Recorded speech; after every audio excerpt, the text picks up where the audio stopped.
방송드리겠습니다. 272장입니다.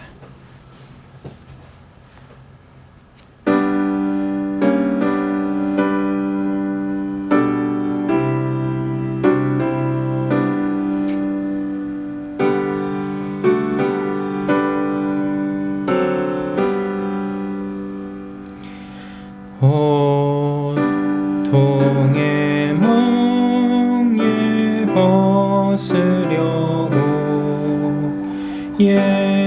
예수께로 나갑니다.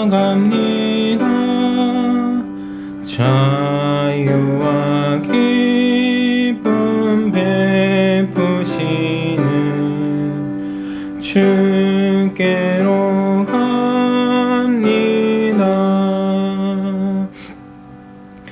병든 내 몸이 튼튼하고 빈궁한 삶이 부해지며 죄악을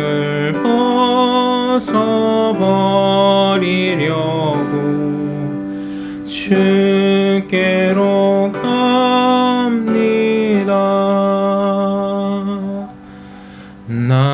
낭패와 실망 당한 뒤에 예수께로 나갑니다. 십자가 은혜 받으려고 주께로 갑니다. 슬프던 마음 위로받고 이 생의 법화 잔잔한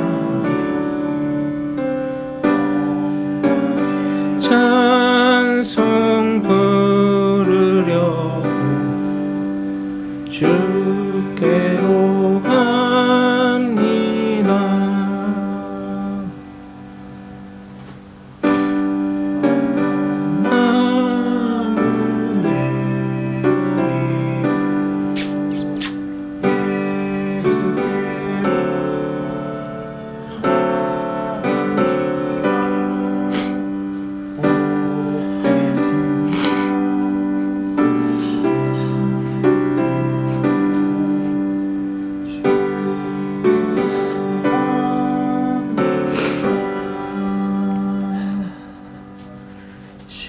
실망한 힘을 얻고 예수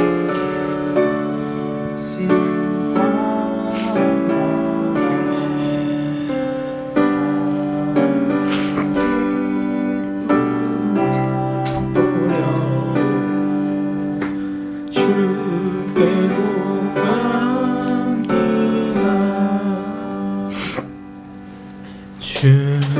죽음의 길을 벗어나서 예수께로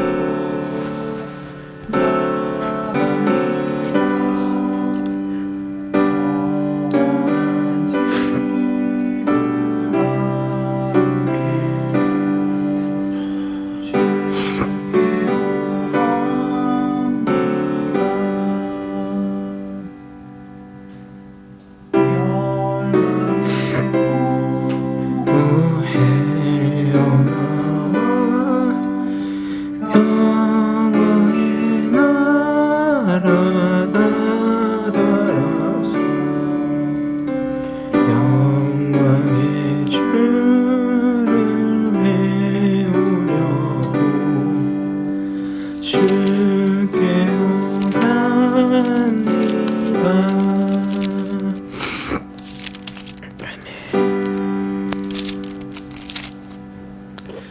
305장 찬송드리겠습니다. 305장입니다.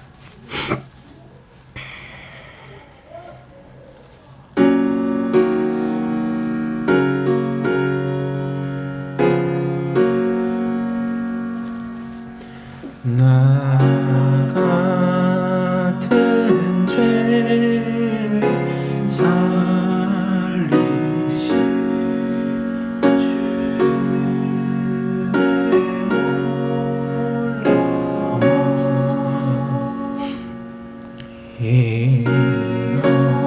잃었던 생명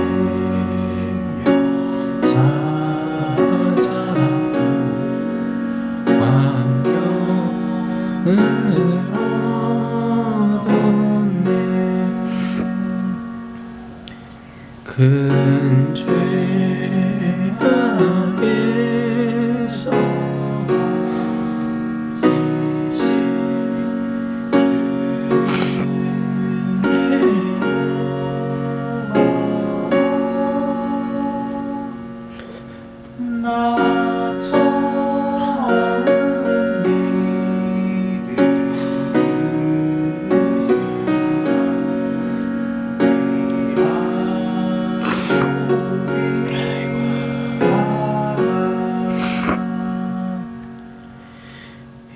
이제 내가 산 것도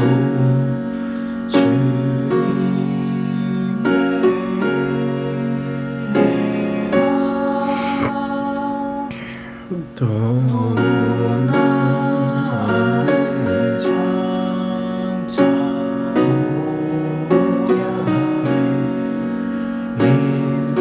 인도해 주시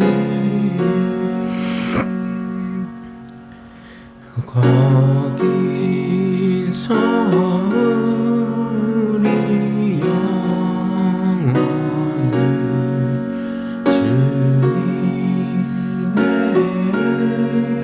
은혜로 해처럼 밝게 살면서 주 찬양하리. 한 번 더 부르겠습니다. 나 같은 죄인 살리신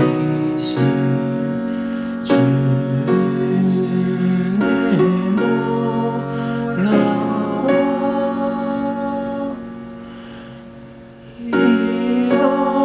잃었던 생명 찾았고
338장.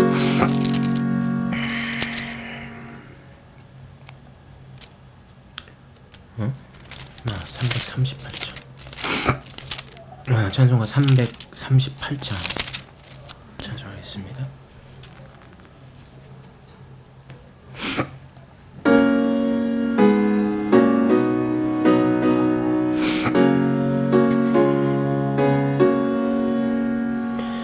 내 주를 가까이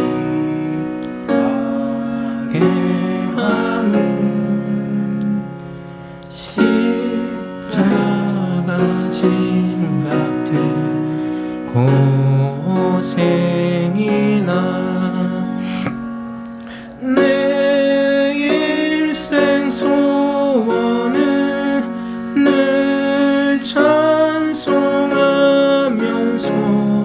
주께 더 나아가기 원합니다. 내 고생하는 것 옛 야곱이 돌베개 베고자 갔습니다.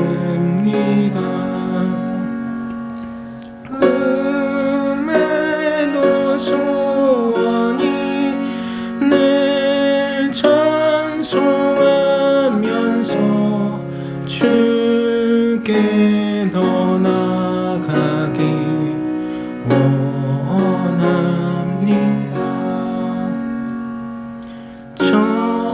천성에 가는 길 험하여도 생명길 내나니 은혜로다. 천사 날 부르니 늘 찬송하면서 주께 더 나아가기 원합니다. 야곱이 잠 깨어 일어난 후 돌단을 쌓은 것 본받아서 숨질 때 되도록 늘 찬송하면서 주께 더 나아가기 원합니다.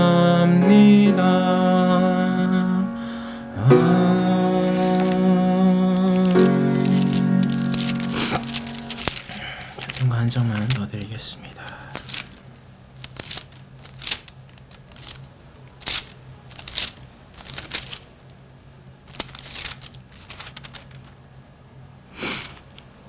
(274장) 들어있습니다. 274장.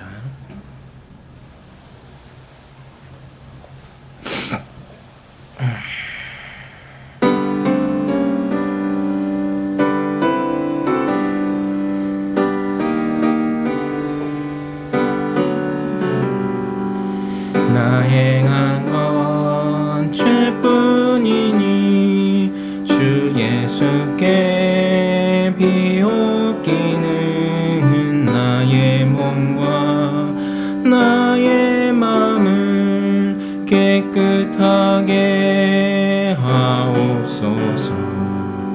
물 가지고 날 씻든지 불 가지고 태우든지 내 안과 밖 다 닦으사 내 모든 죄 멸하소서.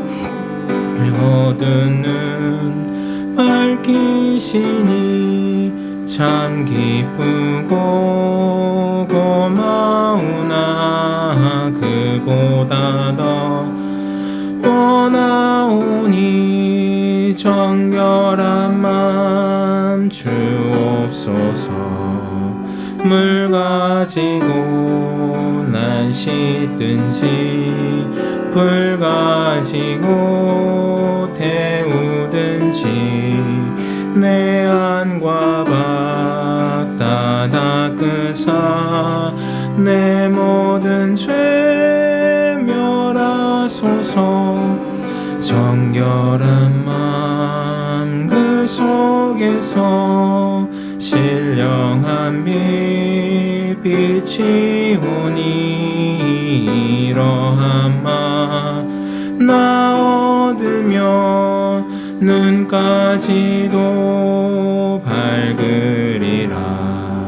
물 가지고 날 씻든지 불 가지고 태우든지 내 안과 밖 다 닦으사 내 모든 죄 멸하소서.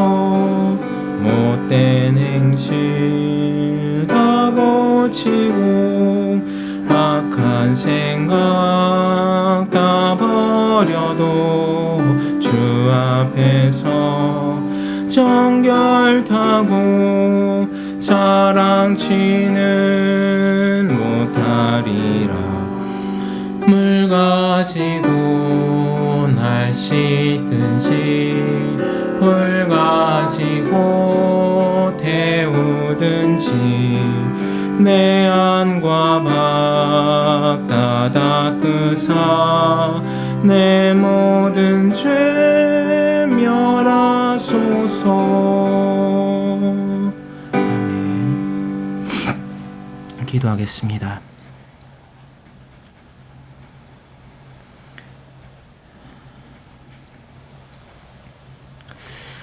우리에게 생명을 허락하시고 또 하나님의 그 영원하신 사랑 가운데 이끄신 하나님의 그 은혜와 사랑을 감사드리옵나이다.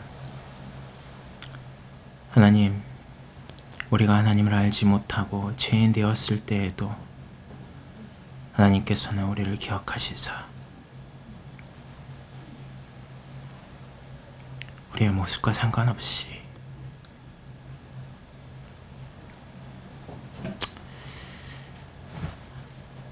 하나님께로 부르심을 감사드립나이다.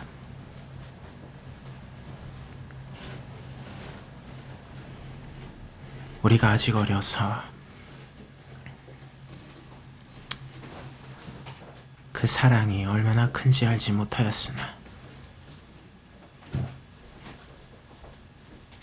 하나님께서는 길이 참으시는 가운데 인도하시고 가르치시며 우리로 하여금 하나님을 알 수 있도록 허락하시는 애 너무나도 감사드리옵나이다. 우리에게 하나님을 알려주시고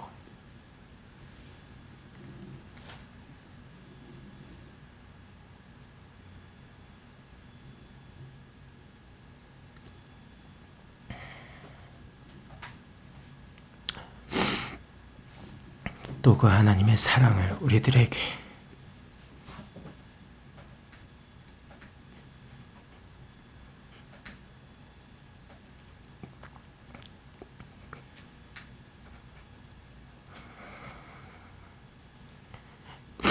깨달아 알 수 있도록 모든 것들을 허락하심을 감사합니다.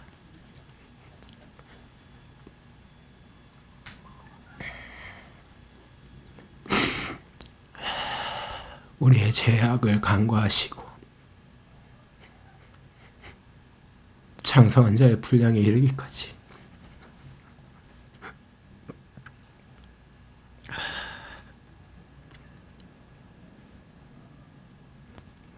우리들을 늘 성령으로 인도하신 하나님, 하나님의 그 무한하신 사랑과 은혜를 감사합니다. 오늘 또한 귀한 시간 우리에게 허락하시어 하나님의 말씀을 통하여 하나님을 알고 또 그로 인해 기뻐할 수 있는 귀한 시간을 허락하심을 감사합니다. 하나님, 지금 이 시간이 정말 하나님이 온전히 주장하시는 시간 될 수 있도록 축복하여 주시옵소서. 전하는 자 듣는 자 모두 하나님의 은혜가 필요한 자인 줄 믿습니다. 온전히 우리의 생각과 마음을 주장하여 주시옵소서. 감사를 드리오며 예수님의 이름으로 기도드리옵나이다. 아멘. 성경 본문 요한일서 4장 보겠습니다.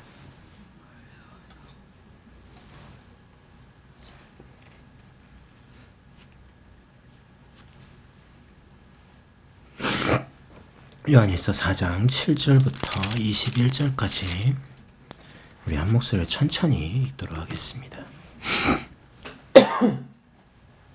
요한일서 4장 7절부터 21절 천천히 같이 읽도록 하겠습니다. 사랑하는 자들아, 우리가 서로 사랑하자. 사랑은 하나님께 속한 것이니 사랑하는 자마다 하나님으로부터 나서 하나님을 알고 사랑하지 아니하는 자는 하나님을 알지 못하나니 이는 하나님은 사랑이심이라. 하나님의 사랑이 우리에게 이렇게 나타난 바 되었으니 하나님이 자기의 독생자를 세상에 보내시면 그로 말미암아 나를 살리려 하심이라. 사랑은 여기 있으니 우리가 하나님을 사랑한 것이 아니요 하나님이 우리를 사랑하사 그 죄를 속하게 하여 화목제물로 그 아들을 보내셨습니다. 사랑하는 자들아, 하나님이 이같이 우리를 사랑하셨은즉 우리도 서로 사랑하지 마땅하다. 어느 때나 하나님을 본 사람이 없으되 만일 우리가 서로 사랑하면 하나님이 우리 안에 거하시고 그의 사랑이 우리 안에 거하니 이루어지리라. 그의 성령을 우리에게 주시고 우리가 그 안에 거하고 그가 우리 안에 거하시는 줄을 아느니라. 아버지가 아들을 세상의 구주로 보내신 것을 우리가 보았고 또 증언하느니 누구든지 예수를 하나님의 아들이라 시인하면 하나님이 그의 안에 거하시고 그도 하나님 안에 거하느니라. 하나님이 우리를 사랑하시는 사랑을 우리가 알고 믿었으니 오늘은 사랑이시라. 사랑 안에 거하는 자는 하나님 안에 거하고 하나님도 그의 안에 거하시느니라. 이로써 사랑이 우리에게 온전히 이루어진 것은 우리로 심판날에 담대함을 가지게 하려 함이니 주께서 그러하신 것 같이 우리도 이 세상에서 그러하니라. 사랑 안에 두려움이 없고 온전히 사랑 두려움 내쫓니 두려움에는 형벌이 없습니다. 두려워하는 사랑 안에서 온지 못하였느니라. 우리가 사랑하면 그가 먼저 우리를 사랑하셨습니다. 누구든지 하나님을 사랑하노라 하고 그 형제를 미워하면 이는 거짓말하는 자니 보는 바 그 형제를 사랑하지 아니하는 자는 보지 못하는 바 하나님을 사랑할 수 없느니라. 우리가 이 계명을 주께 받았나니 하나님을 사랑하는 자는 또한 그 형제를 사랑할지니라. 아멘.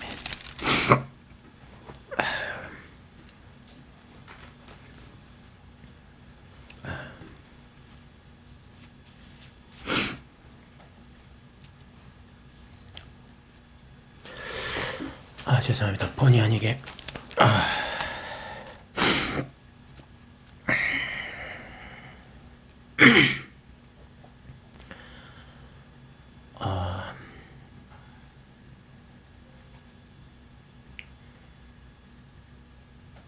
이 세상의 모든 시작은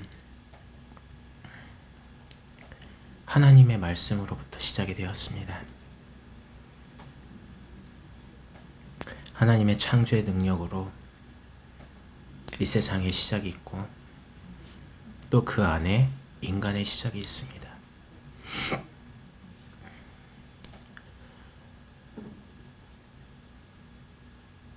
하나님께서 계획하신 가운데 이루어진 이 모든 일들이 하나님이 이미 창세 전부터 계획하셨고 그 계획을 하나하나 준행하시는 가운데 세상이 시작되었고 인간이 시작되었습니다.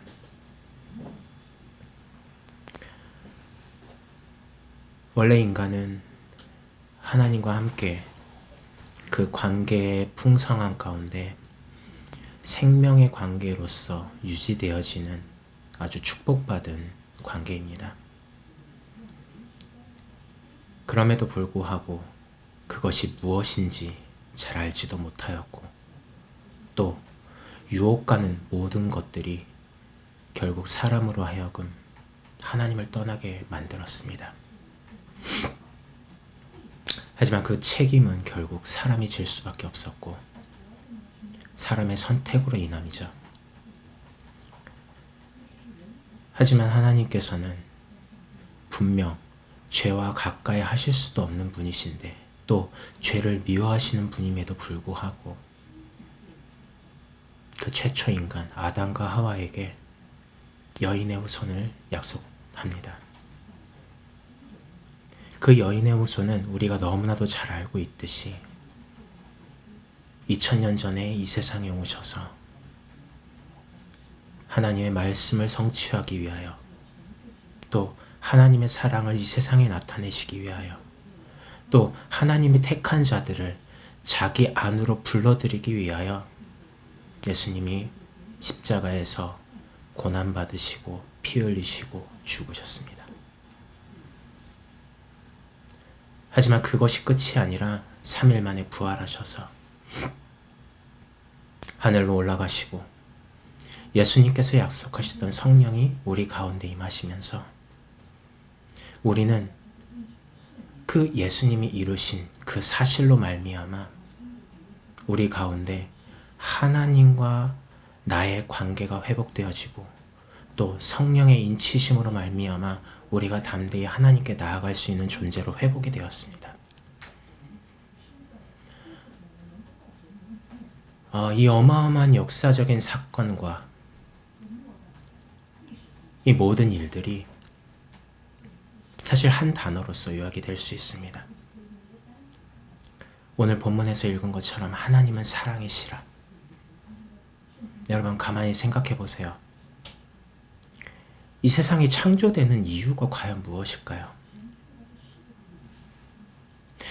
인간이 없으셔도 하나님이신데 왜 인간을 창조하셨을까요? 하나님 자신을 우리에게 알려주시고 하나님이 그로 인하여 영광 받으시기 위함이시거든요. 결국 하나님이 자신을 나타내신다라는 그 계시에서 본다면 하나님 우리에게 알려주심, 그것이 사실 사랑의 본질입니다. 이 세상 모든 만물을 창조하셔서 이 세상 모든 만물을 운행하시는 것이 곧 하나님이시고, 그 운행의 목적이 결국 인간을 위함이고, 또 인간에게 무엇을 나타내기 위한 그리스도, 하나님의 사랑, 하나님의 계획의 완성, 그것을 나타내 보여주시려고 하시는 것입니다. 그래서 예수님께서 오셔서 12 제자들을 뽑으시고 그 제자들을 데리고 3년 동안 같이 먹고 자고 가르치시면서 하나님 나라의 일들을 알려주셨죠. 성경은 구약과 신약으로 나뉘어 있지만 신약은 예수님의 제자들과 사도들이 이 성경을 기록한 것입니다. 그들은 예수님을 친히 보았고 예수님의 사역을 통하여서 하나님을 알게 되었고, 그 알게 된 하나님과 그 그리스도, 그 하나님의 사랑을 성경에 기록하고 있습니다. 근데 우리는 언제 이 사랑을 알 수 있을까요? 하나님은 사랑이시다. 우리는 성경을 보아서 잘 알고 있습니다. 그리고 또 자신에게 느껴지는, 또 체험되어지는 여러 가지 일들을 통해서 하나님은 정말 나에게 사랑을 주시는 하나님이시구나 깨달아질 때도 있습니다. 하지만 정말 우리가 하나님은 사랑이시다라는 그 단어 안에서 정말 우리가 얼마나 그 사랑을 알 수 있을까요? 너무나도 역설적이지만 하나님의 사랑은 죽음을 통해서 증명이 되었습니다. 너무나도 희한한 사건이죠. 죽음을 통해서 우리 인간 속에서 가장 정말 회피하고 싶은 일을 통해서 당신의 사랑을 확인하셨어요. 확증하셨어요. 결국 우리에게 주신 그 생명이 얼마나 값어치 있고 귀한 것인지를 예수님이 십자가에서 달려 돌아가신 그 사건을 통해서, 또 성령의 인치심을 통해서, 또 성령의 가르치심을 통해서 우리에게 날마다 깨닫게 하시는 것이거든요. 근데 우리는 역사적인 사건도 알고 또 성경에 기록된 말씀을 보아서도 압니다. 하지만 실제적인 과정 속에서는 우리가 너무나도 모를 때가 많습니다. 왜냐? 우리가 하나님을 떠나서 죄 가운데서 헤매왔던 만큼은 우리의 가치관, 우리의 세계관이 모두 이 세상의 가치관과 세계관들로 가득합니다. 그러면 어떻게 되냐? 이 세상의 공중 권세를 잡고 있는 자, 그에게 길들여져서 그 풍습대로 따라갈 수밖에 없기 때문에 생각하고 듣고 하는 모든 것들이 철저히 나의 중심이 됩니다. 내 중심.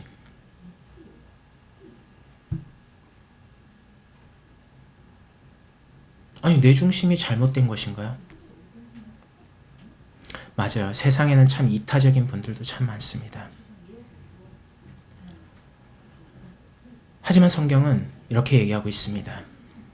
어떤 사람은 혹 자신의 목숨을 선하기 때문에 남을 위해서 희생할 수는 있다. 하지만 예수님의 희생은 그런 것과 다르다. 우리에게 지금 하나님께서 말하고 싶은 것이 과연 무엇일까? 하나님은 사랑이시라. 그러니까 너희도 사랑하라. 우리는 이 모든 말씀을 보았고 알았고 인지하고 있습니다. 하지만 실제 삶 속에서는 그것을 행하기가 너무나도 어렵죠. 왜냐? 아까도 말씀드린 것처럼 우리가 살아오는 과정 속에서 우리 안에 자신도 모르게 뿌리 깊게 쌓여져 있는 가치관들과 세계관들. 그건 분명 말씀을 듣다 보면 내 안에 찔림이 되죠. 맞습니다. 그 찔림이 되기 때문에 발버둥을 칩니다. 그러지 말아야 되는데, 그렇게 하면 안 되는데, 이렇게 해야 되는데. 어떻게 보면 저희 선대들도 참 그런 신앙생활을 많이 해오셨고, 그런 피 흘리기까지 싸우시는 그런 신앙생활을 많이 해오셨고, 지금도 하고 계시는 분들이 많으실 것입니다. 분명 귀합니다. 하지만 우리가 정말 그것을 바로 볼 때, 우리가 성경의 모든 말씀을 살펴볼 때 과연 우리가 그것을 행할 수 있을까? 라는 질문을 다시 해봅니다. 우리가 예수님의 십자가의 그 도를 따라가야 된다라고 했을 때 보통 강조되는 정신들 중에 희생 정신이 있죠. 아까 얘기했던 것처럼 이타적인. 하지만 정말 그것이 우리의 신앙생활의 목표일까요? 우리의 신앙생활의 목표는 그것이 아닙니다. 그것은 목표를 향해서 달려가는 가운데 이루어지는 것들이에요. 점점 이기적이었던 사람, 자기밖에 몰랐던 사람, 세계관이 너무나도 좁게 살았던 사람이 조금씩 그 세계관이 말씀 앞에서 꺾여지면서 이타적인 사람으로 바뀔 수 있습니다. 그러나 우리의 목표는 이타적인 것이 아닙니다. 희생적인 것이 아닙니다. 아니, 그렇다면 지금 요한 사도가 얘기하고 있는 야, 너희는 정말 사랑해야 된다. 형제들끼리 사랑해야 된다라는 말은 무엇입니까? 얘기하죠. 하나님은 사랑이시다. 그러기에 너희는 서로 사랑하라. 바울 역시 고린도전서 13장에 보면 사랑에 대해서 정리를 해놓고 있습니다.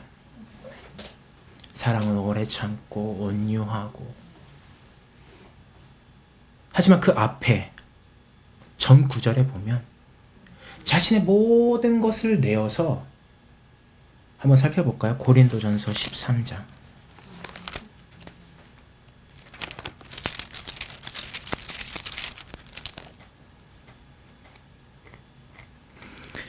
고린도전서 13장 3절입니다. 4절에서는 이제 사랑은 무엇이다라는 것을 정의하고 있고요. 13절에 제가 읽겠습니다. 내가 내게 있는 모든 것으로 구제하고 또 내 몸을 불사르게 내줄지라도 사랑이 없으면 내게 아무 유익이 없느니라. 이게 무슨 말이죠?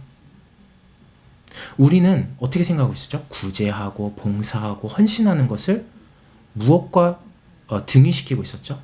사랑과 등위시키고 있었습니다. 하지만 바울은 이 본문에서 그 행위들과 사랑을 등위시키지 않습니다. 과연 이 말은 무엇일까요?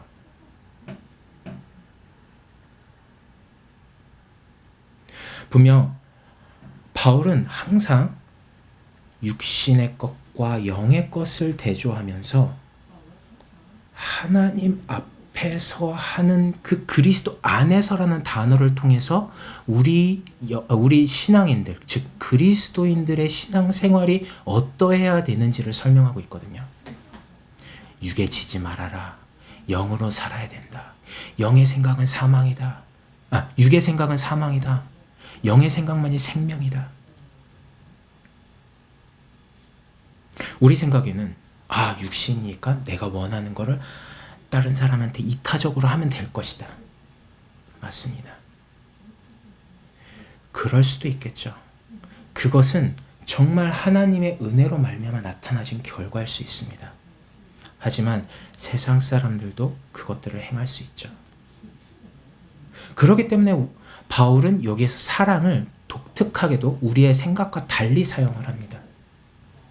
구제하고 봉사하고 헌신하는 것과 등위시키지 않습니다. 결국 그 사랑은 무엇일까요? 바울의 표현대로 얘기한다면 그리스도 안에서 하나님의 사랑이 결국 영원한 사랑이고 흔들리지 않는 사랑인데, 그것이 무엇이죠? 우리와 하나님과의 관계의 확증, 그것을 통해서 하나님의 영원하신 사랑, 불변하신 사랑을 확증하셨잖아요. 이것은 세상에 나타난 부모와 자녀 간의 사랑이라든지, 또 이성 간의 사랑이라든지, 또 친구들 간의 사랑이라든지, 그런 것들과는 비교할 수 없습니다. 어떻게 보면요, 그 온전해 보이는 사랑, 굉장히 사람들로 하여금 부러워 보일 수 있는 그 사랑, 그것이 결국 왜 부러울 수밖에 없냐? 우리가 그토록 원하고 바라는 것이 하나님으로부터 얻어지는 그 사랑을 원하기 때문에. 사람들은 과연 알까요? 모릅니다. 그럼 우리는요? 압니다. 아는데요? 그것의 실제가 아직은 잘 모릅니다. 왜요? 죄를 알지 못하기 때문에.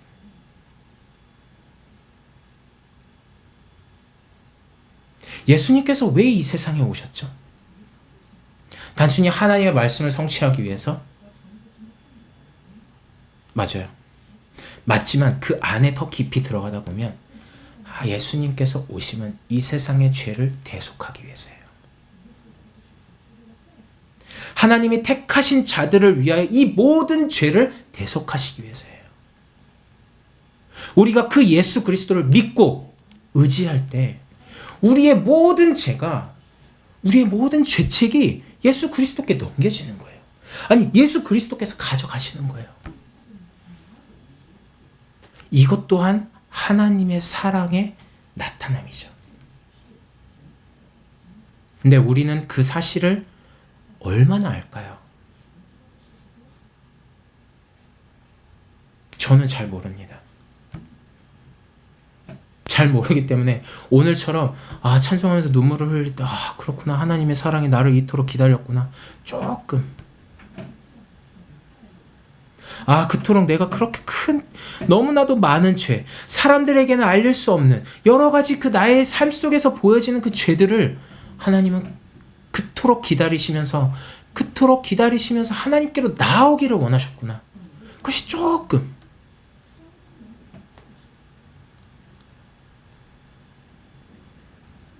하나님의 사랑, 천년이 하루같이, 하루가 천년같이 우리를 기다리시는 그 사랑. 하지만 그 중에서도 분명히 아는 지식을 가지고 속는 자들도 있습니다. 어떻게요? 방금 고린도전서에서 살펴봤듯이 자신의 가치관과 세계관에서 하나님의 사랑을 이해한 만큼 그것을 하면 그것이 사랑인 줄 아는 착각 속에서의 신앙생활. 여러분, 어느 누구도요, 진짜 러블리, 그러니까 사랑스러워 보이고 착하고 선한 사람을 싫어하는 사람 아무도 없습니다.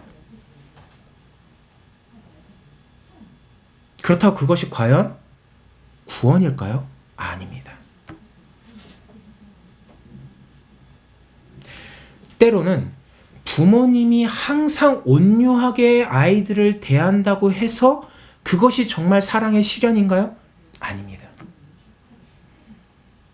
그에게 필요할 때는 때리기도 해야 되고요. 훈책하기도 해야 되고, 때로는 한계 몰아세우기도 해야 됩니다. 왜요? 그래야 자신의 수준이 어떠한지를 알고, 그래야 그동안 자기가 얼마나 사랑 안에서 있어 왔는지를 확인할 수 있거든요. 또 그리고 죄에서 그의 부족함과 죄 가운데서 돌이킬 수 있거든요.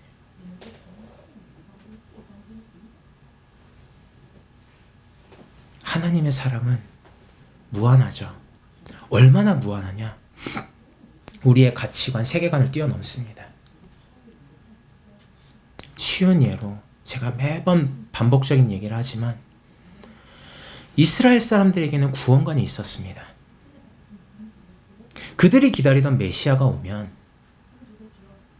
율법을 지키는 자신들이 가장 먼저 구원을 받는 거예요. 왜요? 구약에서는 분명히 뭐라고 하죠? 반복됩니다. 구약은 계속 반복돼요. 하나님이 구원하시고 이끄십니다. 근데 하나님의 법도를 지키라고 하나의 율법을 주세요. 근데 그 율법을 지키지 못합니다. 그럼 어떻게 되죠? 타락됩니다. 타락되면 어떻게 되죠? 하나님이 구별된 자의 삶을 살 수가 없는 거예요. 그러면 하나님은 그 안에서 개혁을 하시든 바깥의 세력을 이용하시든 이스라엘 백성들을 칩니다. 치게 되면 어떻게 되냐? 거의 멸절할 정도로 망합니다. 하지만 그 가운데서 남은 자들을 부르셔서 다시 시작하십니다. 계속 구약이 이것이 반복되는 거예요. 그러면은 그 후대 사람들은 어떤 생각을 할까요? 교훈이 생기잖아요. 역사를 보면서 교훈이 돼. 그럼 어떻게 되죠? 아, 하나님의 말씀을 어기면 죽는구나. 하나님의 말씀을 어기면 나라가 망하는구나. 근데요, 희한한 건요, 예수님이 오시기 전에, 예수님 당시에도 그렇고요, 이스라엘은 어느 나라에게 지금 점령당하고 있죠? 아니, 그 전까지도 페르시아, 또 아테네, 그리스죠. 예, 그리스, 또 로마, 계속 점령당하는 거예요. 이스라엘 백성들에겐 충격이 될 수밖에 없습니다. 왜요? 이스라엘 백성들에겐 그 가나안 땅이 곧 하나님이 자신들에게 약속을 성취한 땅이기 때문에 하나님의 임재, 즉 자신들과 함께한다라는 보증이었거든요. 증거였고. 근데 회복이 안 되네. 회복이 안 돼요. 헤롯 왕은 자신의 집권을 위하여서 자신의 그 성전을, 자신 이름을 딴 성전을 몇십 년 동안 짓는 거야. 사실 몇 년만 해도 지을 수 있는 거를. 왜요? 자신들의 백성을 다루기가 쉬운 거예요. 아, 얘네들이 성전을 가장 중요시 여기니까 나 지금 너희들을 위한 성전을 짓고 있어? 라고 하면서 자신의 권위를 지키고 있는 거예요. 여러분, 지금 이스라엘 백성들이 가장 중요하게 여긴 땅, 성전, 어디에 쓰임 당하고 있죠? 누구에게 정복되어 있죠? 세상에 정복되어 있고, 그들이 생각하는 이방 사람들, 정말 하나님께 심판을 받아 마땅한 자들, 그리고 또 정치, 정말 하나님과 상관없이 정치하고 있는 그 정치가들. 근데도요, 그 성전이 있기 때문에 자신들은 좋다고 생각을 하고요. 자신은 말씀을 지키고 있기 때문에 괜찮다라고 생각을 하고 있어요. 그게 누구였죠? 바리새인과 서기관들, 그리고 제사장들. 네, 예수님이 오셨습니다. 딱 처음에 산상수훈을 얘기하시는데 이 말씀은 너무나도 강렬한 거예요. 왜요? 그동안 지켜왔던 토라, 그동안 지켜왔던 그 율법들의 모든 것들을 다시 재해석을 하는 거예요. 어떻게 하냐? 육신에 보여지는 것만 지키면 되는 줄 알았는데 마음 깊은 곳까지도 확장을 시키시는 거예요.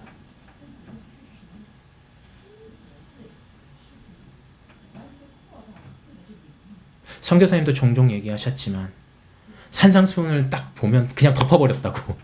왜요? 지킬 수가 없으니까. 저도 그랬어요.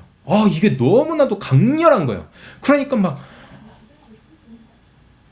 뭐라고 하죠? 그러니까 그냥 스킵하는 거예요. 읽기는 읽는데 그냥 스킵하는 거예요. 그냥 지나가는 거예요. 근데 그게 왜 그럴까요, 과연? 예수님, 하나님의 사랑을 확증하러 오신 예수님이 왜 말씀을 더 중하고 더 무겁게 나타내실까요? 너무나도 이상하지 않나요? 우리에게 느껴지는 사랑은 뭐죠? 희생, 이타적인 거. 근데 예수님이 오셔서 첫 번 하신 말씀이 회개하라, 천국이 가까웠다. 또 산상수훈.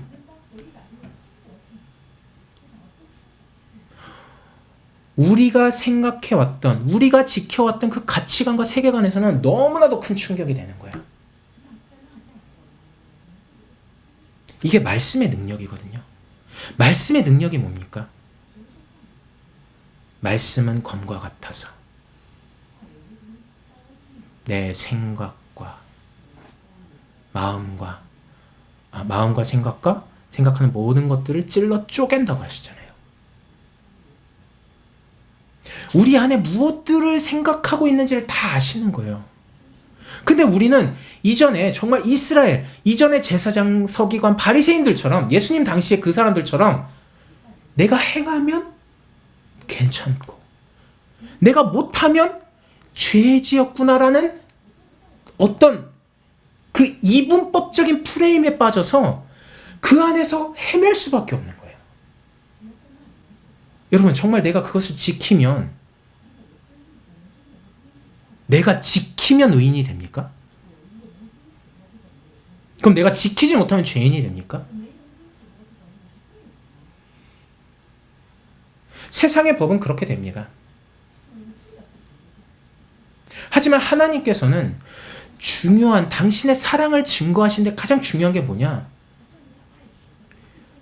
예수님이 찾아가신 자들은 서기관과 바리새인이 아니었고요. 세리와 창기들이었어요. 그들에게는 너무나도 충격적이었어요. 아니, 어떻게 죄인들과 함께 할 수 있지? 아니, 하나님께로 왔다며. 하나님의 아들이라며. 그토록 우리가 기다리던 메시아라며. 근데 어떻게 죄인들과 함께 하냐? 그들 안의 사랑은 무엇이죠? 하나님의 공의의 실현이에요. 무슨 공의의 실현? 지키고 있는 자기들은 빨리 구원을 받고, 지키지 못하는, 율법을 지키지 못하는 저 추한 자들은 빨리 심판을 받고. 근데 하나님의 사랑은 그렇지 않았어요. 예수님을 보내심은 심판하러 온 것이 아니라 살리려고 오신 거예요. 그것이 지금 우리의 삶 속에서도 동일하게 적용이 됩니다. 여러분, 우리의 죄가 과연 얼마나 중할까요? 저도 사실 잘 모르겠습니다. 껏해봐야 좀 양심의 털이 덜 난 사람은 아주 사소한 일, 아주 사소한 일에서도 이게 내 죄구나 그럴 테지만, 양심의 털 난 사람은 그 작은 거 그냥 넘어가요. 그냥 스킵해 버립니다. 과연 우리의 양심에 호소하는 것이 다일까요? 아니거든요. 하나님의 말씀이 우리 가운데서 역사하시는 거예요. 그 통로가 양심일 뿐이거든요. 그럼 하나님의 말씀이 우리 가운데 거하시는 그 사랑의 시작이 임할 때는 분명히 내가 알기로는 사랑인데 왜 심판과 같은 일이 벌어지냐? 그 전에 우리가 정말 서기관과 바리새인들과 같은 자신의 프레임에 빠져서 자신이 하나님을 오해하고 있었던 그 관점들이 너무나도 많이 있는 거예요. 그러니까 하나님은 분명히 사랑하시기 위해서 찾아왔는데 그들에게는 자신들을 비판하러 오는 사람으로밖에 안 보이는 거예요. 여러분, 하나님의 말씀 정말 중요하죠. 그래 분명 찔림을 받아야 됩니다. 그 찔림이 받는 것은 단순히 그 행위를 나 그거 바꿔야 된다 라고 하시는 하나님의 목적이 아니에요. 그 찔림을 통해서 죄를 알게 되는 거예요. 그렇구나. 내가 하나님 앞에서, 사람들은 모르지만 하나님 앞에서 이것이 드러났기에 감사하구나. 그럼 점점 어떻게 될까요? 그것을 하려고 할 때마다 하나님 말씀이 생각나요. 하나님의 찔림이 생각나요. 그게 뭐예요? 여러분들 가운데, 우리 가운데 말씀이 세워진 거예요. 율법이 나쁜 것이 아닙니다. 율법의 선한 적용들이 있잖아요. 죄를 알게 하고, 죄를 알게 하는 동시에 우리로 하여금 그리스도를 바라보게 하고, 또 어떻게 하냐? 바른 신앙생활을 할 수 있도록 지침서가 되는 거예요. 근데 그것을 율법을 지킨다고 해서 구원이 아니거든요. 그렇기 때문에 바울은 계속 강조합니다. 율법을 지킨다고 그게 아니야. 율법을 지키는 것만 있으면 육신이라니까. 육의 생각은 사망이야. 영의 생각은 생명이라니까. 뭐예요? 하나님이 나를 구원하셨고 또 그 구원하시는 가운데 말씀이 있다라는 것.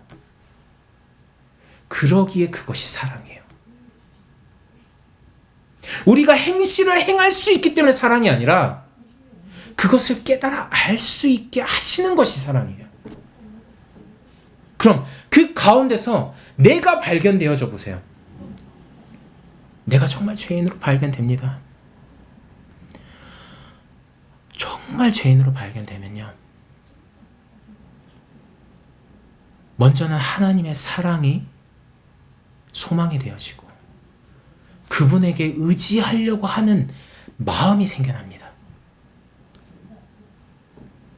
탄식하죠. 하나님, 나 이런 존재밖에 안 됩니다. 그럼 그때 하나님이 뭐라고 하실까요? 괜찮아. 너의 죄가 아무리 주홍 같을지라도 그거 상관없단다. 나와라. 내게로 돌아와라. 이 메시지가 어디에서 계속 시작되었죠? 구약에서 이스라엘 백성들을 향해서 하나님이 선지자들을 통해서 계속 나타내신 거예요. 돌아와라.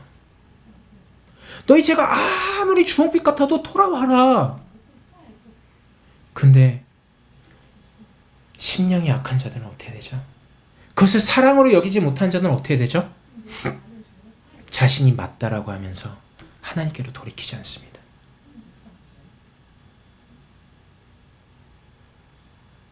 여러분, 우리가 정말 하나님의 사랑을 알까요?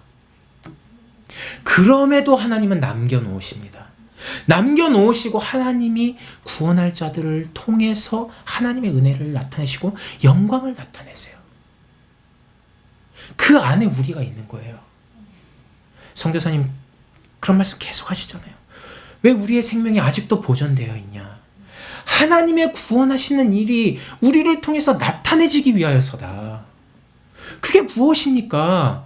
결국 우리로 하여금 죄가 무엇인지 알게 하여 하나님의 사랑의 본질을 알면서 우리의 삶을 통해서 그 사랑을 나타내시는 거예요. 그게 뭘까요? 하나님 사랑, 이웃 사랑이에요. 여러분, 하나님께 사랑을 받는 자는요, 다릅니다. 아니, 성품을 떠나서요. 이건 성품의 문제가 아니에요. 성품은 사람들을 능히 속이고도 남습니다. 하나님의 사랑을 받은 자들은요, 그 성품을 넘어서 하나님의 사랑이 나타나져요. 보여져요. 그리고 인격이 바뀌어집니다. 그러면 그의 삶 속에서 가만히 들여다보면 무엇이 성취되고 있냐? 하나님의 말씀이 완전하진 않지만 조금씩 성취되어 갑니다. 온전하진 않습니다. 왜요? 이 세상에 나타나는 모든 것들, 이스라엘 역사를 포함한 모든 것들 속에서 나타난 모든 영광과 좋은 것들은 장차 우리가 들어갈 하나님의 나라의 영원한 영광과 좋은 모든 것들에 대한 잠깐의 보여짐에 불과한 거예요. 잠깐의 보여짐. 우리가 역사를 보면 기독교 역사 가운데서 정말 휘황찬란했을 때가 많습니다. 정말 신앙의 선진들이 정말 그들의 삶을 하나님께 모두 헌신하여서 하나님께 돌이킨 그 시대가 되어서 한 민족이, 나라가 하나님께로 돌이키는 정말 부흥의 역사들이 일어났던 적들이 많이 있습니다. 그러기 때문에 역사를 연구하죠. 그러기 때문에 그들을 표방해서 신앙생활의 그 표본, 신앙생활의 모델을 정리하고 그것을 따르면서 그때가 이루어지기를 원하는 기도 속에서 행합니다. 과연 그런 사람들이 적을까요? 아니요. 저는 이 시대일수록 사람들이 더 그렇게 많아질 거라고 생각이 듭니다. 그런데 세상은 어떻습니까? 점점 기독교가 세상에게 부인당하고 있는 시점입니다.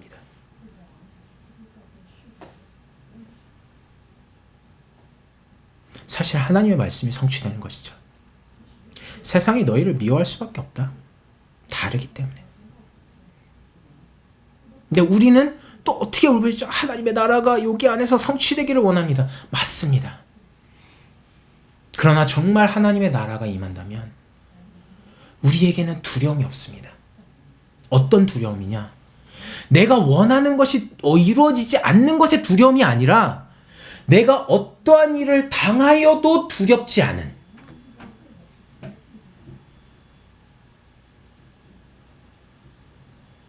왜요?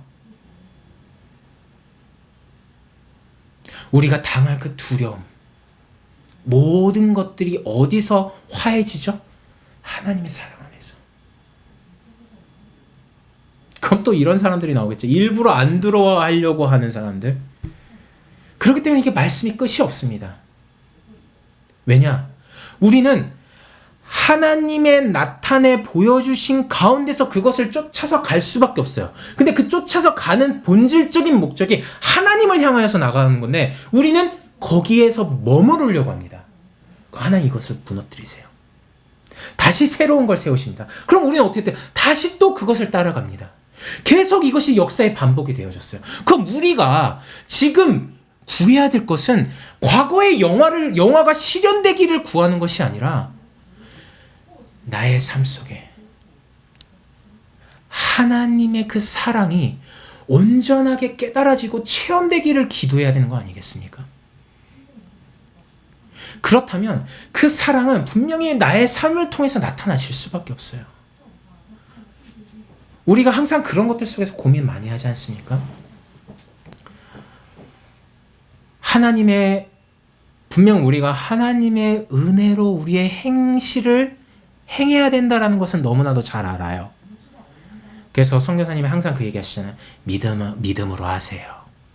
근데 그 믿음으로 하세요라는 말이 너무나도 추상적이잖아요. 왜요?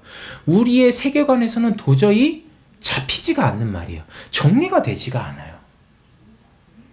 그러니까 선교사님의 모습을 보든지 아니면 더 선대들의 그런 믿음의 선대들을 보면서 이런 것인가 저런 것인가 하면서 따라가잖아요.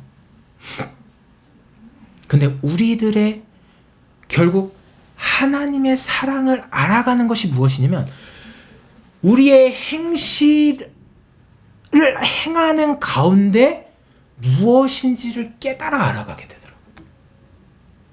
이게 무슨 말이냐? 쉽게 얘기하면 우리의 모든 행실은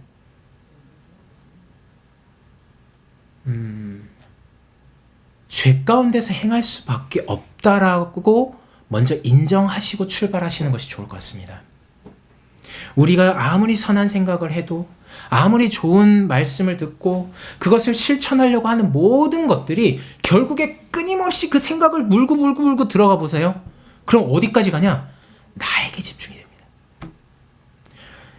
제 부끄러운 얘기지만 방금도 제가 주체할 수 없는 눈물을 흘렸잖아요. 이전에 한참 그 금요 모임 때, 그죠? 금요 모임 때 한번 제가 주체할 수 없는 눈물을 막 흘리면서 말씀을 전했던 적이 있는데, 제가 여기서 눈물을 흘리면서 한쪽에서 무슨 생각이 드는 줄 아세요? 야, 이거 많은 사람들이 볼 텐데 또 나를 어떻게 볼까? 역시 은혜 받았다고 할까? 막 여러 가지 생각들이 막 머리 안에서 도는 거예요. 여러분, 사람이 이렇게 간사합니다. 하나님이 아무리 은혜를 나타내셨다고 해도요, 한쪽에서는 계속 자신의 이익을 위해서 머리를 굴려갈 수밖에 없어요. 맞아요. 저만 그런 것 같습니다. 저만 그럴 거예요. 예. 제가 생각이 많아서 그런 것 같습니다. 하지만 우리는 정말 성경에 비추어서 나를 보면요, 정도의 차이지 자신을 원해서 살아가는 삶을 살아가고 있다는 것을 순간순간마다 발견하게 됩니다. 남을 판단할 때도 그렇고요. 어떤 사건을 보면서도 그렇고요. 어떤 결정을 하면서도 그렇고요. 그래, 믿음으로 해야지라고 하면서 머리 안에서는 계속 주산판이 돌아요. 그러니까 이게 너무 복잡한 거예요. 복잡해서 이제 은혜 받는 여러분들한테 이렇게 막 상담을 하는데 그분들의 동일한 답은 뭐죠? 믿음으로 하세요. 더 복잡해져. 왜 혼돈되십니까? 맞아요. 저도 혼돈이거든요. 왜 혼돈될까요? 하나님의 말씀, 그 말씀이 이 세상의 모든 만물을 통해서 나타내지고 우리에게 하나님을 알려주는 과정이 되는 만큼은 지금 나에게 겪어지고 있는 그 사건, 사람이 결국 하나님의 허락하신 가운데 내게 임한 거예요. 그렇다면 그것을 통해서 내가 지금 혼돈 가운데 고민과 심란함과 상처와 비판과 여러 가운데 있다라면 그것이 곧 말씀에 우리 가운데 빛으로 비추어졌다라는 반증입니다. 너무 싫습니다. 맞아요. 너무 싫어요. 왜요? 나는 맞고 저 사람 틀리기 때문에. 어떻게 해서라도 진짜 10만 분의 1이라도 나의 잘못을 찾고 싶은데 찾아지지 않을 때가 있지 않습니까? 그럴 때는 나는 어떤 게 마음이 가장 편할 거야? 나는 맞고 저 사람은 틀리고. 그게 정말 편하죠.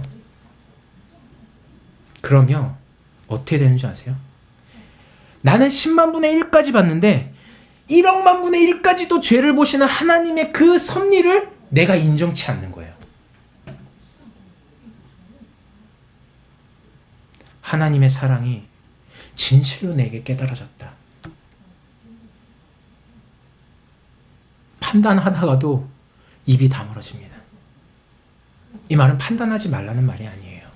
이 말은 어떤 구호로서, 행실로서 그러지 말라는 말이 아닙니다. 판단을 하는 가운데, 판단되어지죠. 자신에게 상처를 입히고 자신에게 고통을 입혔던 사람 당연히 판단을 하죠. 그러면서 저 사람의 행실이 더 악해지는 모습들을 보면서 더 승질이 나죠. 그럼에도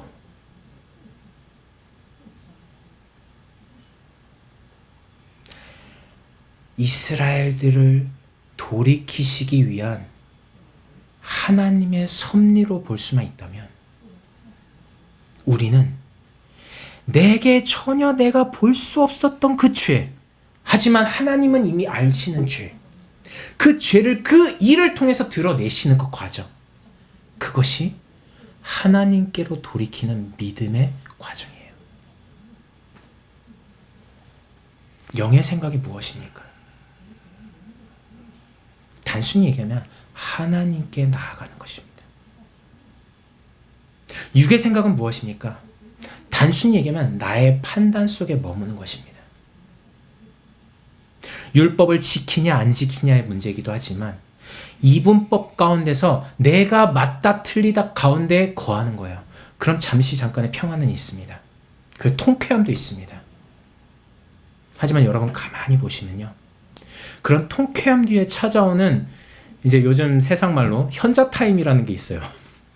막 얘기하다가 현자 타임이 오는데 얘기하다 보면 얘기하고 있는 그 말들이 지금 나를 비추고 있어요.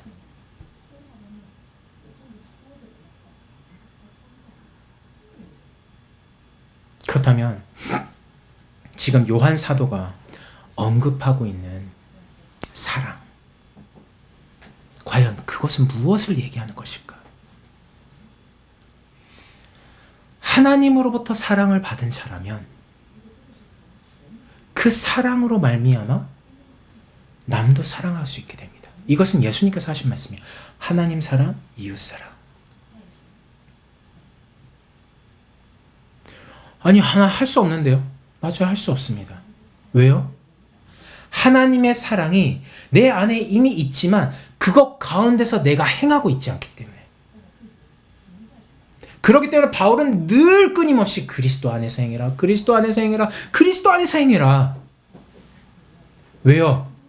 그리스도 안에서가 아니면 하나님의 말씀을 절대로 지킬 수 없기 때문에요. 그럼 반대로 얘기하면 하나님의 말씀을 지키지 못하는 나의 모습을 발견할 때 무엇을 발견하실 수 있습니까? 한 단어죠. 죄를 발견할 수 있습니다. 하지만 이 죄는 우리로 하여금 하나님과의 관계가 끊어지게 하는 죄가 아닙니다. 이미 그리스도께서 이루어 놓으신 그 완성된 그 구원 안에서 그 약속 안에서 그 죄로 인해서는 끊어질 수가 없어요. 그렇다면 무엇이냐? 여러분, 빛이 있기 때문에 어둠을 볼 수 있습니다. 여러분, 사랑이 있기 때문에 사랑이 아닌 무엇인가를 알 수 있어요.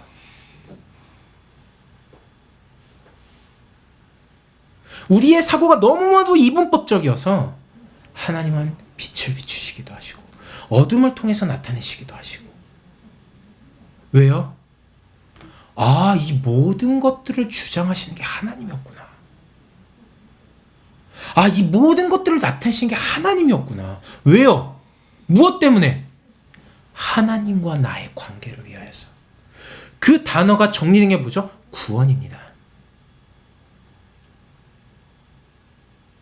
어둠 가운데서 빛을 나타내시는, 그 빛을 통해서 어둠을 보게 하시면서 우리로 하여금 돌이키게 하시는 하나님의 은혜, 그 사랑, 그것이 내게 깨달아지고 누려질 때 어떻게 되죠? 할 말이 없어지는 거예요. 그렇구나. 이 세상의 모든 악인들, 또 이 세상의 모든 권세자들, 하나님께서 허락하셨다는 그 하나님의 그 섭리 안에서 본다면, 정말 하나님을 믿는다면 정말 악해도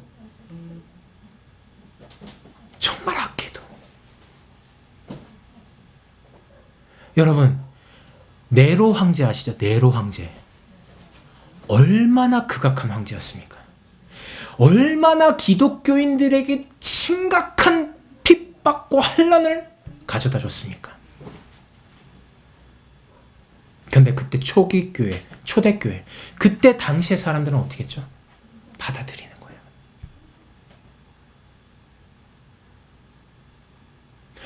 너무나도 받아들이는 거예요. 그게 누구의 모습이죠? 우리 믿음의 선진들의 모습이에요. 받아들여야 된다라는 것도 또한 우리에게 율법이 될 수 있죠. 받아들이지 못하는 것을 보면서 하나님을 찾아갈 수 있도록. 여러분, 말씀에는 우리의 생각과 마음에 한이 없도록 우리를 하나님 앞으로 이끄십니다. 우리의 생각이 요 정도면 됐다? 요거면 됐다? 아니에요. 그렇기 때문에 우리의 인생은 끊임없는 죽을 때까지 가는 과정인 거예요. 죽을 때까지 끝난 게 아니죠. 그럼 그것을 받아들인다라는 것이 과연 그것과 타협을 하는 것이냐? 글쎄요. 그것은 본인이 알고 하나님이 아시겠죠. 그것까지도 하나님이 드러내실 것이니까. 우리는 근데 너무나도 잘 알다시피 구약의 인물들 다니엘을 통해서 아시겠지만 다니엘은 끌려갈 수밖에 없는 처지였어요. 여러분, 믿음의 사람이었다면 거기에서 어떻게 해야 됐을까요? 나는 이 가나안 땅에서 죽어야 되겠습니다 라고 해야 되지 않나요? 끌려갔어요. 끌려갔는데 그것을 받아들인 사람의 입장이었지만 그는 무엇을 보았냐? 하나님의 구원하신, 하나님이 지금 왜 이런 일들을 벌이셨는지를 보았던 거예요. 그런 만큼 그 왕이 자신의 그 풍습과 모든 것들을 통해서 바꾸려고 했던 그 의도가 무엇인지 알았던 만큼은 지혜롭게 행할 수 있었던 거예요.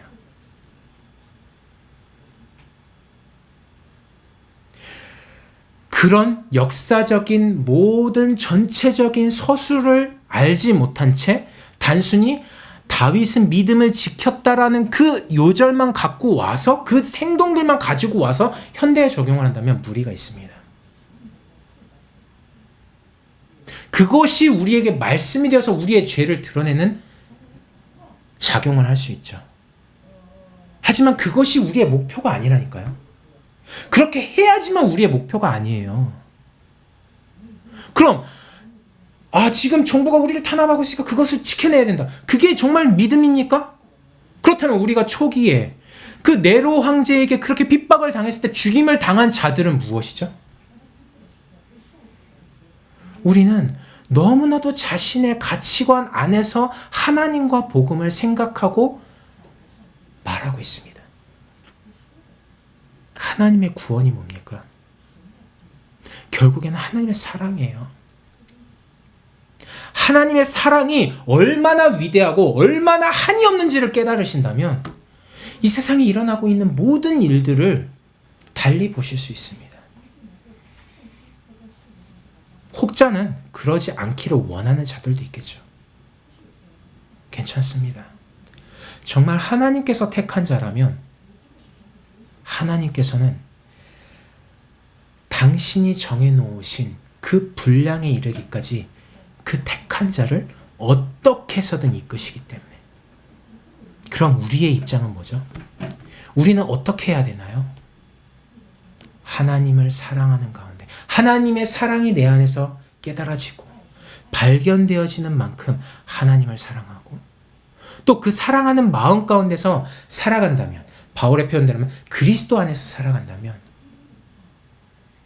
이 세상에 어떠한 일들을 만나도 두려움 없이 하나님이 나에게 허락하신 모든 일들로 받아들일 수 있을 것입니다.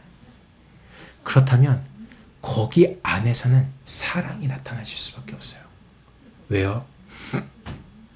하나님으로 받는 그 사랑이 자신의 삶 속에서 이미 여유가 있기 때문에 그것이 나타나질 수밖에 없는 것이죠.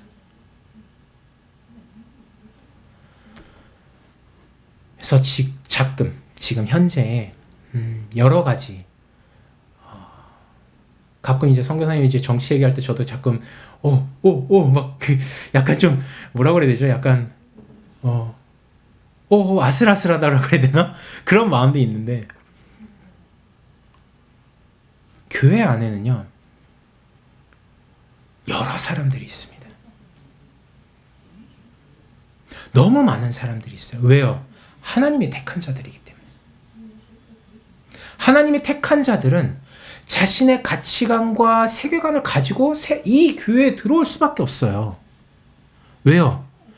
그것이 죄인지 알지 못하는 만큼은 그것을 옳다고 여기고 있는 만큼 가지고 올 수밖에 없거든요. 그럼 우리가 행해야 될 게 그것들 속에서 분쟁을 해야 될까요? 아니에요. 서로 물고 뜯다 망할 수밖에 없지 않습니까? 가장 중요한 거 하나님이 하시는 일,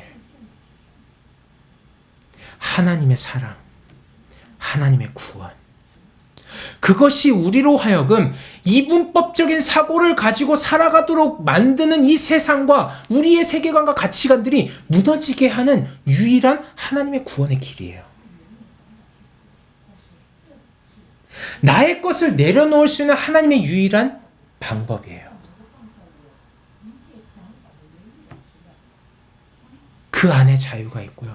그 안에 평안이 있습니다. 그 안에 분쟁과 시기, 다툼 없습니다.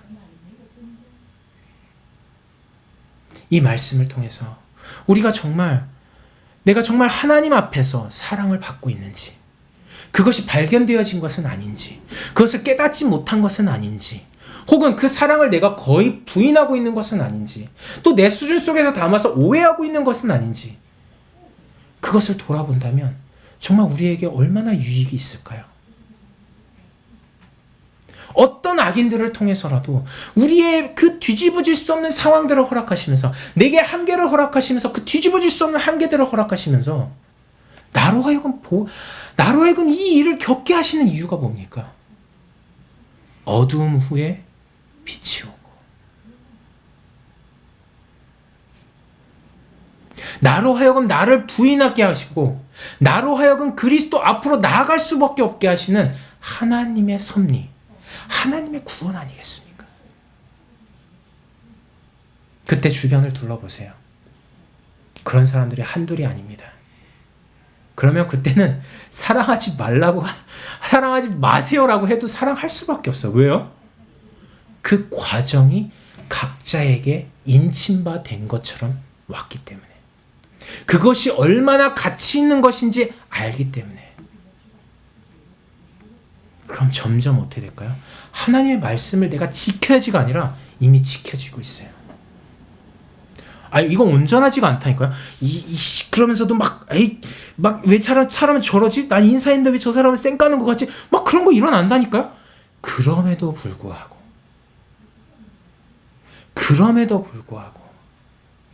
그것이 나로 하여금 내가 이런 것들 앞에서도 넘어질 수밖에 없는 사람이었구나.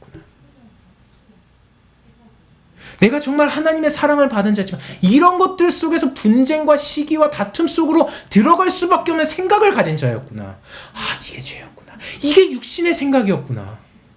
여러분, 우리가 죄와 어떻게 싸웁니까? 죄가 뭡니까? 몰라요. 하나님이 나타내시는 만큼 그게 죄인 줄 아는 거예요. 하나님의 말씀 속에서 깨달아진 만큼 그게 죄인 줄 아는 거예요. 그럼 그것 속에서 싸우시는 거예요. 그거를 하지 말아야지가 아니라, 하지 말아야지도 있겠지만, 이전에 성경님이 얘기했지만 그런 것들은 소극적인 대처고, 적극적인 건 뭐냐? 하나님께로 나아가세요. 하나님, 나 이럴 수밖에 없어요. 나 이거밖에 안 돼요. 그때 무엇이 보여지죠? 내가 원래 이런 놈이었구나.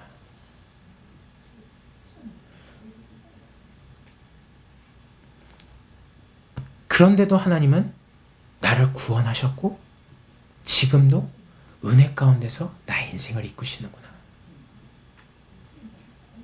하나님의 은혜가, 하나님의 사랑이 점점 넓고 깊고 길이로 높이로 깨달아지고 체험되어지는 거예요. 그럼 어느 순간 사람들에게 인정을 받기 시작합니다. 어떤 인정? 그 인정이 중요한 건 아니에요. 어떤 인정? 저 사람을 보는데 정말 좋은 사람이구나. 하나님을 모르는 사람들은 그렇게 표현할 수밖에 없지만 정말 좋은 사람이구나. 근데 자기는 알아요. 자기는 좋은 사람이 아니라는 거. 왜요? 늘 하나님의 은혜 앞에서는 자신은 죄인이라는 것을 깨달을 수밖에 없기 때문에. 하나님이 우리를 높이시는 이유는 하나님의 사랑을 먼저는 우리에게 또 이웃에게 나타내시기 위함이에요. 지금 그 일을 위해서 우리를 창세전에 부르시고 택하시고 지금까지도 인도하시는 건 아니겠습니까? 그렇다면 오늘 요한 사도가 얘기했던 것처럼 하나님은 사랑이시라. 너희는 서로 사랑하라. 이 말씀이 우리 가운데 이루어질 수밖에 없는 말씀이라는 것을 믿으시면서 하나님께로 나아가시는 우리 모두가 되어지기를 예수님의 이름으로 축원합니다. 기도하겠습니다.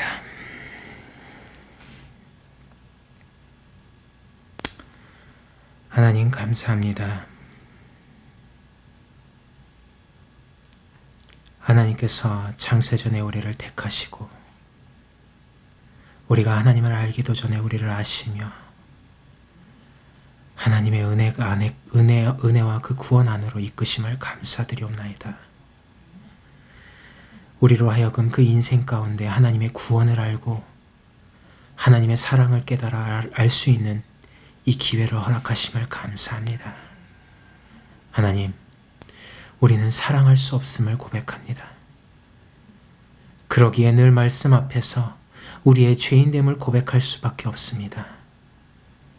하지만 하나님은 이미 그것을 아시고 그리스도 안에서 다 이루시고 그리스도를 통하여 다 이루시고 그 안으로 우리를 부르셨고 날마다 우리를 그 안으로 이끄시는 줄 믿습니다. 우리로 하여금 죄 가운데 넘어지지 않게 하시고 쓰러지지 않게 하시고 우리로 하여금 그것이 하나님의 구원임을 깨달아 알아 하나님을 소망하며 하나님의 구원을 기대하는 우리 바른 신앙인들 될 수 있도록 인도하여 주시옵소서. 한 주간도 이런 은혜가 우리 삶 가운데 풍성히 임하며 하나님의 사랑을 깨달아 알아 그 가운데서 감사하며 또 형제들을 서로 사랑하는 하나님의 말씀이 우리 가운데 늘 성취되기를 원하는 그 마음을 허락하시며 그것이 성취되기를 소망할 수 있는 믿음을 허락하여 주시옵소서. 감사를 드리오며 주 예수 그리스도의 이름으로 기도드리옵나이다. 아멘. 하늘에 계신 우리 아버지여, 이름이 거룩히 여김을 받으시오며 나라의 마옵시며 뜻이 하늘에서 이루어진 것 같이 땅에서도 이루어지이다. 오늘날 우리에게 일용할 양식을 주옵시고 우리가 우리에게 죄 지은 자를 사하여 준 것 같이 우리의 죄를 사하여 주옵시고 우리를 시험에 들게 하지 마옵시고 다만 악에서 구하옵소서. 대개 나라와 권세와 영광이 아버지께 영원히 있사옵나이다. 아멘.